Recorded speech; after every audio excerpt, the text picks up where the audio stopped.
Hi all, welcome back. Study കോർണറിൻ്റെ പുതിയൊരു വീഡിയോയിലേക്ക് എല്ലാവർക്കും സ്വാഗതം. നമ്മൾ ഇന്ന് പഠിക്കാൻ പോകുന്നത് 3ാം ക്ലാസ്സിലെ മലയാളം ടെക്സ്റ്റ് ബുക്കിലെ 2ാമത്തെ ചാപ്റ്ററാണ് പലഹാരപ്പൊതി. എന്താണ് പലഹാരപ്പൊതി? അറിയാം, ഓണമൊക്കെ വരാൻ പോവുകയാണ്. എല്ലാവരും ഓണം മൂഡിലാണ്, വെക്കേഷൻ മൂഡിലാണ്, അറിയാം. എങ്കിലും അതിൻ്റെ കൂടെ നമുക്ക് കുറച്ച് പഠനമാകാം. ഓക്കെ, അപ്പോൾ എല്ലാവരും റെഡിയല്ലേ? നമ്മൾ നേരെ നമ്മുടെ പാഠഭാഗത്തേക്ക് കടക്കുകയാണ്. വീഡിയോ ആദ്യമായി കാണുന്നവരുണ്ടെങ്കിൽ ചാനൽ ഒന്ന് സബ്സ്ക്രൈബ് ചെയ്യുക, വീഡിയോ ഒന്ന് ലൈക്ക് ചെയ്യുക. അപ്പോൾ നമുക്ക് നേരെ ക്ലാസ്സിലേക്ക് കടക്കാം. പലഹാരപ്പൊതി. പലഹാരം കഴിക്കാൻ എല്ലാവർക്കും ഇഷ്ടമല്ലേ? അല്ലേ? അച്ചപ്പം, കുഴലപ്പം, ചിപ്സ്, പപ്സ്, അങ്ങനെ ഒത്തിരി പലഹാരങ്ങളുണ്ട് നമുക്കല്ലേ? അപ്പോൾ ഇതൊക്കെ കഴിക്കാൻ എല്ലാവർക്കും ഇഷ്ടമായിരിക്കും. അപ്പോൾ നമ്മൾ ഇന്ന് പഠിക്കാൻ പോകുന്നത് അങ്ങനെ പലഹാരങ്ങളെ കുറിച്ചുള്ളൊരു പാഠമാണ്. അതിനു മുന്നേ നമുക്ക് ഇടശ്ശേരിയുടെ പൂതപ്പാട്ടിൽ നിന്നുള്ള ഏതാനും വരികളൊന്ന് കേട്ട് നോക്കിയാലോ? ഇതാ കേട്ടോളൂ. കാച്ചിയ മോരൊഴിച്ചൊപ്പി വടിച്ചിട്ട് കാക്കേ പൂച്ചേ പാട്ടുകൾ പാടിയിട്ട് മാനത്തമ്പിളി മാമനെ കാട്ടിയിട്ട് മാമു കൊടുക്കുന്നു നങ്ങേലി. ഇടശ്ശേരിയുടെ പൂതപ്പാട്ടിൽ നിന്നുള്ള വരികളാണിത്. അതായത് ഒരമ്മ തൻ്റെ കുട്ടിക്ക് അതും ഇതും ഒക്കെ കാണിച്ചു കൊടുത്തിട്ട് ഭക്ഷണം കൊടുക്കുകയാണ്. അല്ലേ? നിങ്ങൾ കണ്ടിട്ടില്ലേ അമ്മമാര് കുട്ടികൾക്ക് ഭക്ഷണം കൊടുക്കുന്നത്?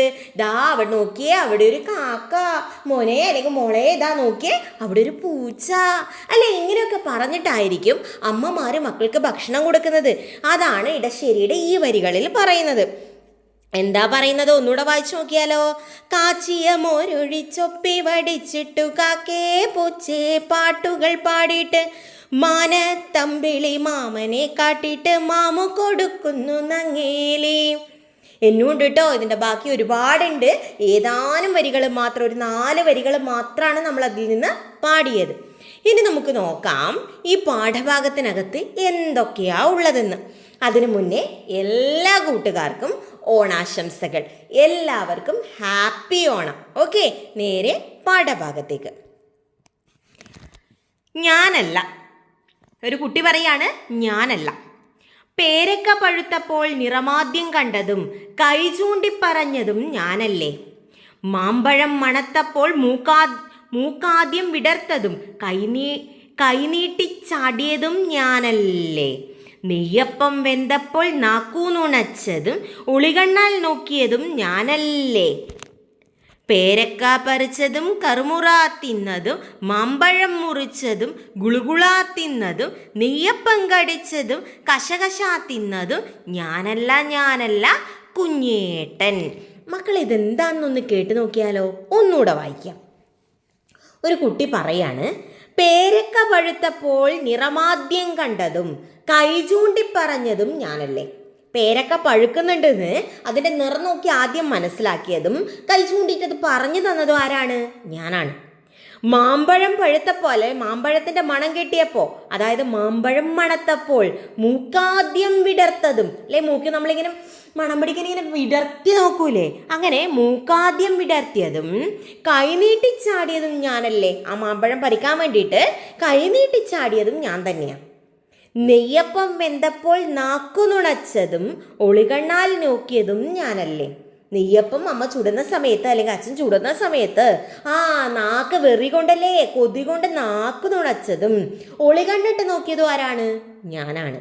പക്ഷേ പേരക്ക പറിച്ചതും കറുമുറാ തിന്നതും, പേരക്ക പറിച്ച് കറുമുറാ തിന്നതും മാമ്പഴം മുറിച്ചതും ഗുളുകുളാ തിന്നതും നെയ്യപ്പം കടിച്ചതും കശകശാ തിന്നതും ഞാനല്ല കുഞ്ഞേട്ടൻ. ആരാണ് പേരക്ക തിന്നിനി? ഞാനല്ല. ആരാണ് മാമ്പഴം മുറിച്ച് തിന്നിനി? ഞാനല്ല. നെയ്യപ്പം കടിച്ച് കശകശ തിന്നതാരാ? അതും ഞാനല്ല. അല്ലേ? ഇതാണൊരു കവിത. നമുക്കിതിൻ്റെ ബാക്കി ഭാഗം പറയാട്ടോ. നോക്കിക്കോ, ആരുടെ കവിതയാണിത്? ലളിത ലെനിൻ്റെ കവിതയാണ്. ഓക്കെ, അപ്പോൾ ഈ കവിതയിൽ ഒരു കുട്ടി ആദ്യം പറഞ്ഞു, അത് ഞാൻ കണ്ടു, ഇത് ഞാൻ കണ്ടു, അതൊക്കെ ഞാൻ തന്നെ. പക്ഷേ തിന്നത് ആരാണ്? ഞാനല്ല. ആരാണ്? ഞാനല്ല അത് കഴിച്ചത്, അല്ലേ? അപ്പൊ നമുക്ക് നോക്കാം. കവിത ഈണത്തിൽ ചൊല്ലി നോക്കൂ. അതെൻ്റെ മക്കളൊന്ന് ഈണത്തിലും താളത്തിലും ഒന്ന് ചൊല്ലി നോക്കുക. ഞാനല്ല എന്ന് കുട്ടി വീണ്ടും വീണ്ടും പറയാൻ കാരണം എന്തായിരിക്കും? മക്കളെ, ഈ കവിതയിലെ കുട്ടി പിന്നെയും പറയാണ് എന്ത്? പേരക്ക പറിച്ചതും കറുമുറാ തിന്നതും മാമ്പഴം മുറിച്ചതും ഗുളുകുളാ തിന്നതും നെയ്യപ്പം കടിച്ചതും കശകശ തിന്നതും ഞാനല്ല കുഞ്ഞേട്ടൻ. ഇതൊന്നും തിന്നത് ആരാണ്? ഞാനല്ല. ആ കുട്ടി വീണ്ടും പറയാണ് ഞാനല്ല. അപ്പൊ ആരാ? കുഞ്ഞേട്ടനാണ്, ആ കുട്ടിയുടെ ഏട്ടനാണ് അല്ലേ? അപ്പൊ നമുക്ക് നോക്കാം. അപ്പൊ ഞാനല്ല എന്ന് കുട്ടി വീണ്ടും പറയാൻ കാരണം എന്താവും? നമുക്ക് പറഞ്ഞു നോക്കിയാലോ. ഉത്തരം പറയട്ടെ ടീച്ചർ. കുട്ടി ചെയ്തതല്ലാത്ത കാര്യങ്ങളുടെ പേരിൽ അവനെ കുറ്റപ്പെടുത്തുന്നത് കൊണ്ടാണ് കുട്ടി ഞാനല്ല എന്ന് വീണ്ടും പറയുന്നത്. ആ കുട്ടിയല്ല അത് ചെയ്തത്. മക്കളെ, നമ്മൾ ചെയ്തതല്ലാത്ത ഒരു കാര്യം നമ്മൾ സമ്മതിക്കുമോ? ഞാനാ ചെയ്തതെന്ന്? സമ്മതിക്കൂല. അപ്പൊ അതാണ് ആ കുട്ടി പറയുന്നത്, ഇതൊന്നും തിന്നത് ആരല്ല? ഞാനല്ല. അപ്പൊ കുട്ടി ചെയ്തതല്ലാത്ത കാര്യങ്ങളുടെ പേരിൽ അവനെ കുറ്റപ്പെടുത്തുന്നത് കൊണ്ടാണ് കുട്ടി ഞാനല്ല എന്ന് വീണ്ടും പറയുന്നത്. തൻ്റെ നിരപരാധിത്വം വ്യക്തമാക്കാനാണ് കുട്ടി അങ്ങനെ പറയുന്നത്. ഞാൻ ആ തെറ്റ് ചെയ്തിട്ടില്ല എന്നാണ് കുട്ടി പറയുന്നത്. അടുത്ത ചോദ്യം. നിങ്ങൾക്ക് എപ്പോഴെങ്കിലും ഈ കവിതയിലെ ചേട്ടൻ്റെയോ അനുജത്തിയുടെയോ അവസ്ഥ ഉണ്ടായിട്ടുണ്ടോ? അല്ലേ, നമുക്കും വീട്ടിൽ എന്തുണ്ടാവും? നമ്മുടെ ചേട്ടനോ അനിയനോ അനിയത്തിയോ ഒക്കെ ഉണ്ടാവും. അപ്പോൾ നിങ്ങൾക്ക് ഇങ്ങനെ ഒരു അവസ്ഥ ഉണ്ടായിട്ടുണ്ടോ? മിക്കവാറും എല്ലാവർക്കും ഉണ്ടായിട്ടുണ്ടാവും. അപ്പോൾ ഉണ്ട്. ചിലപ്പോൾ ഞാൻ ചെയ്യാത്ത കാര്യത്തിന് വീട്ടിൽ നിന്ന് വഴക്ക് കേൾക്കേണ്ടി വന്നിട്ടുണ്ട്. അപ്പോൾ കവിതയിലെ കുട്ടിയെപ്പോലെ ഞാനല്ല എന്ന് പറയേണ്ടിയും വന്നിട്ടുണ്ടാകും അല്ലേ? അമ്മ മക്കളോട് എന്തെങ്കിലും ചോദിക്കും, ചിലപ്പോൾ മക്കളത് ചെയ്തിട്ടുണ്ടാവില്ല. അപ്പോൾ മക്കൾ പറയും അമ്മ ഞാനല്ല അല്ലേ, ഞാനല്ല അത് ചെയ്തത്. അപ്പോൾ അത് തന്നെയാണ് ഈ കവിതയിലെ കുട്ടിയും പറയുന്നത്.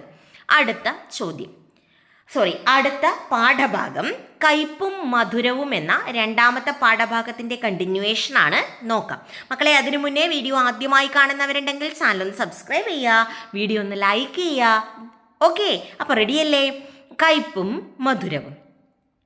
ഞാനല്ല എന്ന് പറയുന്ന മറ്റൊരു കുട്ടിയെ പരിചയപ്പെടാം. ഇവിടെയും ഒരു കുട്ടി ഞാനല്ല എന്ന് പറയുന്ന ഒരു കുട്ടിയാണേ. നോക്കിക്കോ. കഥയുടെ പേര് മുന്തിരിങ്ങ. അമ്മ കുറേ മുന്തിരിങ്ങ വാങ്ങിക്കൊണ്ടുവന്നു. ഉച്ചഭക്ഷണത്തിന് ശേഷം കുട്ടികൾക്ക് കൊടുക്കാനാണ്. മുന്തിരിങ്ങ ഒരു പിഞ്ഞാണിയിലാക്കി മേശപ്പുറത്ത് വെച്ചു, ഒരു പാത്രത്തിലാക്കിയിട്ട് മേശയുടെ മുകളിൽ വെച്ചു. ഏറ്റവും ഇളയ മകനായ വാന്യ അത് കണ്ടു. ഇളയ കുട്ടിയായിട്ടുള്ള വാന്യ ഈ മുന്തിരിങ്ങ കണ്ടു. മുന്തിരിങ്ങ അവൻ ആദ്യമായി കാണുകയാണ്. അവൻ അതിൽ നിന്ന് ഒരെണ്ണം എടുത്ത് മണപ്പിച്ചു നോക്കി. ഒന്നെടുത്ത് അവൻ മണപ്പിച്ചു നോക്കി. കൊതി തോന്നിപ്പിക്കുന്ന മണം. മണത്തിട്ടും അവന് മതി വന്നില്ല. അവനത് മണത്തുകൊണ്ടേയിരുന്നു. അത് മണപ്പിച്ചുകൊണ്ടിരിക്കുകയാണ് ആ കുട്ടി. ഒരു മുന്തിരിങ്ങ തിന്നണമെന്നത് വാന്യക്ക് കലശലായ മോഹം. മുന്തിരിങ്ങയുടെ ചുറ്റും പറ്റിക്കൂടി നടന്നു. പിന്നെ മുറിയിൽ ആരുമില്ലാത്ത തക്ക നോക്കി അവൻ ഒരു മുന്തിരിങ്ങ എടുത്ത് കഴിച്ചു. കുറേ നേരം മുന്തിരിങ്ങയുടെ വട്ടത്തെ എങ്ങനെ ചുറ്റി നിന്നു. അവസാനം അവന് കൊതി സഹിക്കറിയ. അവൻ അതിൽ നിന്ന് ഒന്നെടുത്ത് കഴിച്ചു. ഭക്ഷണത്തിനുള്ള സമയമായി. അമ്മ വിളിച്ചു പറഞ്ഞു, മക്കളെ, ഊണിന് സമയമായി, എല്ലാവരും വന്നോളൂ. അച്ഛനെയും വിളിച്ചുകൊള്ളൂ അല്ലേ, എല്ലാവരും ഭക്ഷണം കഴിക്കാൻ വാ. അച്ഛനും കുട്ടികളും വന്ന് തീൻമേശയ്ക്ക് ചുറ്റുമിരുന്നു. അമ്മയ്ക്കൊരു സംശയം. മുന്തിരിങ്ങയിൽ ആരോ കൈവച്ചിരിക്കുന്നു. അവരത് എണ്ണി നോക്കി. ഒരെണ്ണം കുറവ്. അമ്മ ചോദിച്ചു, മക്കളെ, നിങ്ങൾ ആരെങ്കിലും മുന്തിരിങ്ങ എടുത്തു തിന്നോ? ഒരെണ്ണം കുറവുണ്ടല്ലോ. എല്ലാ കുട്ടികളും ചേർന്ന് വിളിച്ചു പറഞ്ഞു, ഇല്ല. വാന്യയുടെ മുഖം ചെമ്പരത്തിപ്പൂ പോലെ ചുവന്നു. അവനും വിളിച്ചു പറഞ്ഞു, ഇല്ല, ഞാൻ മുന്തിരിങ്ങ തിന്നില്ല. അപ്പോൾ അച്ഛൻ പറഞ്ഞു, നിങ്ങൾ ആരും മുന്തിരിങ്ങ തിന്നില്ല എന്ന് പറയുന്നു. അപ്പോൾ പിന്നെ ഒരു മുന്തിരിങ്ങ എവിടെ പോയി? മക്കളെ, നിങ്ങൾ ആരും മുന്തിരിങ്ങ തിന്നില്ല, പക്ഷെ ഇവിടെ ഉണ്ടായ ഒരു മുന്തിരിങ്ങ എവിടെ പോയി അപ്പോ അല്ലേ? അച്ഛൻ ചോദിച്ചു. ഒരെണ്ണം ആരെങ്കിലും എടുത്തിരിക്കുമെന്നത് തീർച്ച. കുട്ടികളല്ലേ, നല്ല മുന്തിരിങ്ങ കണ്ടാൽ കൊതി വരും. ഒരെണ്ണം എടുത്തു തിന്നു എന്നും വരും. അതൊരു തെറ്റല്ല. ഞാൻ നിങ്ങളെ ആരെയും കുറ്റപ്പെടുത്തുന്നുമില്ല. പക്ഷേ ഒരു കാര്യമോർത്ത് എനിക്ക് പേടിയാകുന്നു. മുന്തിരിങ്ങ തിന്നയാൾ വലിയ കുഴപ്പമാണ് കാണിച്ചിരിക്കുന്നത്. മുന്തിരിങ്ങയിൽ ഒരു കുരുവുണ്ട്. അറിയാതെ ആരെങ്കിലും ആ കുരു വിഴുങ്ങിയിട്ടുണ്ടെങ്കിൽ നാളത്തേക്ക് അവൻ മരിച്ചു പോകും. അതോർത്താണ് എനിക്ക് പേടി. അല്ലേ? അച്ഛൻ മക്കളോട് പറയാണ്, അച്ഛനൊരു ട്രിക്ക് ഇറക്കിയതാ അല്ലേ? അച്ഛൻ മക്കളോട് പറയാണ്, ആ മുന്തിരിങ്ങയുടെ അകത്ത് എന്തുണ്ടായിനി? ഒരു കുരു ഉണ്ടായിനി. നിങ്ങൾ ആരെങ്കിലും കഴിക്കുമ്പോൾ അതും കൂടെ തിന്നു പോയിട്ടുണ്ടെങ്കിൽ എന്ത് സംഭവിക്കും? നിങ്ങൾ നാളത്തേക്ക് മരിച്ചു പോവും അല്ലേ? അത് കേട്ടപ്പോൾ വാന്യയുടെ മുഖം വിളറി. അവൻ വിളിച്ചു പറഞ്ഞു. ഇത്രയും കേട്ടപ്പോൾ ആർക്ക് പേടിയായി? നമ്മുടെ വാന്യക്ക് പേടിയായി.